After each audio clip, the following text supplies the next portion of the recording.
And my second question is actually on Zimbabwe.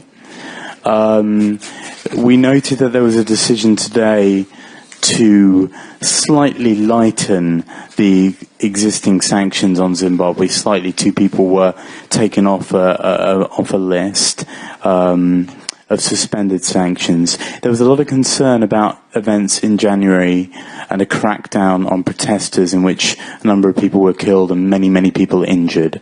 And we wondered why this step to lighten pressure and whether the EU is concerned that the new government has been less of a clean break than they might have hoped. On Zimbabwe, there was a council decision today to uphold the arms embargo and the restrictive measures against Zimbabwe defense industry, to uphold individual restrictive measures against Robert Mugabe and Grace Mugabe, to uphold suspended individual measures against the Vice President, the Commander of the Defense Forces and the Minister of Land and Agriculture, and to lift individual restrictive measures against 2 individuals as you mentioned.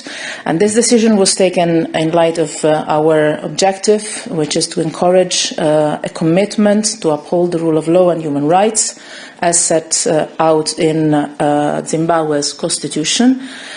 We have seen a crackdown on demonstrations in January, just a month ago, as well as the disproportionate use of force by the authorities, and that called into question this commitment.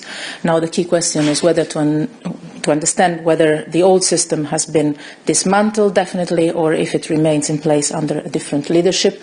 And obviously, all decisions, as you know very well, on listings, including new listings, can be swiftly adopted if the situation requires it. So we keep monitoring the situation very closely and stand ready to adjust our decisions accordingly.